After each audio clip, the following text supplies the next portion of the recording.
नमस्कार, जीवन संजीवनी हेल्थ या ऑफिशियल चॅनलमध्ये सर्वांचं स्वागत आहे। ही जी वनस्पती तुम्हाला दिसते माझ्या अवतीभोवती सगळीकडे तुम्हाला ही जी वनस्पती दिसते ही आहे किडनीचा डॉक्टर। किडनीची तुमच्या कुठल्याही प्रकारची समस्या असेल तर किडनीची समस्या पूर्णपणे घालवणारी ही किडनीचा डॉक्टर अशी ही वनस्पती आहे। आता याला किडनीचा डॉक्टर का म्हटलंय मी हे तुम्हाला पुढे व्हिडिओमध्ये नक्की कळेल। तर तुम्हाला किडनीची कुठलीही समस्या असेल, वारंवार लघवीला लागत असेल, लघवीमध्ये जळजळ होत असेल, वारंवार स्टोन होत असतील किडनीमध्ये, युरिक ॲसिड तुमच्या शरीरामध्ये वाढलेला असेल, त्याचबरोबर क्रिएटिनिन वाढलेला असेल किंवा तुमच्या लघवीमधून प्रोटीन जात असेल। आता हे प्रोटीन जातं कसं, तर तुम्हाला लघवीला गेल्यानंतर खूप फेस होत असेल तर तुमच्या लघवीमधून प्रोटीन जातं हे तुमच्या लक्षात येतं। अशी तुम्हाला किडनीची कुठलीही समस्या असेल तर या वनस्पतीच्या वापरानं अगदी दवाखान्यामध्ये जो बरा आजार होत नाही त्याला या वनस्पतीच्या वापरानं सहजरित्या आपण बरा करू शकतो, इतकी ही चमत्कारिक वनस्पती आहे। आता ही वनस्पती तुम्ही सहजरित्या ओळखली असेल, परंतु याचं नाव मी तुम्हाला सांगतो। याला मराठीमध्ये कुरडू किंवा लांबुडी असं म्हणतात। याला संस्कृतमध्ये मयूर शिखा असं नाव आहे, इंग्लिशमध्ये याला सिल्वर कोकम असं नाव आहे। तुमच्या भागामध्ये याला काय म्हणतात ते तुम्हाला कमेंट करून अवश्य सांगा, म्हणजे इतरांनाही त्याचा फायदा होईल। तर किडनीशी संबंधित कुठलाही आजार असेल तर त्यासाठी ही रामबाण अशी वनस्पती आहे आणि सहजरित्या रस्त्यामध्ये, शेतामध्ये, रस्त्याच्या कडेला, बांधावर ही वनस्पती उगवत असते। याची भाजी सुद्धा खातात, त्याच्या पानाची भाजी सुद्धा आपण खातो, कुरडूची भाजी आपण खात असतो। ही अत्यंत उपयुक्त अशी वनस्पती आहे। याचा वापर कसा करायचा आहे, तर या फुलामध्ये तुम्ही पाहिलेलं असेल तर काळं बी निघतं, असं छोटं छोटं काळं बी निघतं। हे तुम्हाला आयुर्वेदिक दुकानामध्ये सुद्धा मिळतं। या बियाचाही तुम्ही वापर करू शकता आणि यापेक्षाही या वनस्पतीची जी मुळी आहे ती अत्यंत उपयुक्त आहे।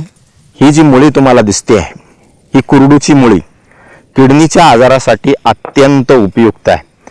ही मुळी तुम्ही हे झाड उपटून, एक प्रकारचं तण म्हणून शेतामध्ये वाढतं, तर हे झाड उपटून तुम्ही ही मुळी वाळवून देखील ठेवू शकता आणि त्याचा नंतरही वापर तुम्ही करू शकता, इतकी ही उपयुक्त वनस्पती आहे। तर याचा वापर कसा करायचा आहे, तर एक साधारणतः 2-3 इंच मुळी आपल्याला काय करायचं आहे, 2-3 कप पाणी घ्यायचं आहे। त्या पाण्यामध्ये या कुरडूची मुळी टाकून त्याला 1 कप होईपर्यंत उकळवायचं आहे आणि सकाळी उपाशीपोटी आपल्याला ते घ्यायचं आहे। त्यानंतर अर्धा ते पाऊण तासाने तुम्ही जेवण करू शकता, तुमचा जो आहार आहे तो करू शकता। सलग 7 दिवस हा उपाय करायचा आहे।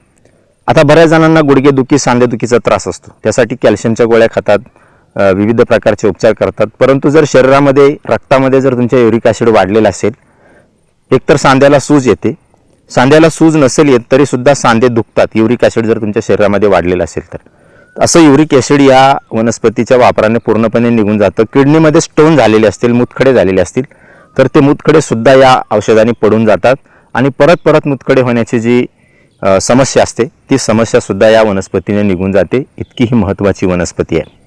अगदी रस्त्याच्या कडेला उपलब्ध आहे। तुम्ही लघवीमध्ये तुमच्या सतत फेस होत असेल तर तो किडनीमध्ये तुमच्या काहीतरी समस्या असण्याचा साईन असतो।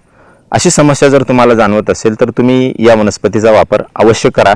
नॉर्मल व्यक्तीने केला तर ही किडनी स्वच्छ करणारा, किडनी क्लीन करणारा, किडनीचं आयुष्य वाढवणारा हा उपाय आहे। ही वनस्पती किडनीसाठी रामबाण आहे, म्हणून या वनस्पतीला मी किडनीचा डॉक्टर असं म्हटलं।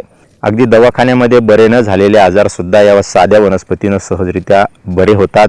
या वनस्पती आपल्या शेजारी असतात, जवळ असतात, आपण नेहमी बघतो, परंतु त्याचा वापर आपण करत नाही। तर या वनस्पतीचा तुम्ही अवश्य वापर करा, किडनीसाठी ही रामबाण वनस्पती। तर याचा वापर करा, निरोगी राहा आणि अशाच नवनवीन उपयुक्त आयुर्वेदिक माहितीसाठी जीवन संजीवनी हेल्थ या ऑफिशियल चॅनलला लाईक आणि सबस्क्राईब करा। नोटिफिकेशनसाठी बेल आयकॉनवर क्लिक करा। धन्यवाद।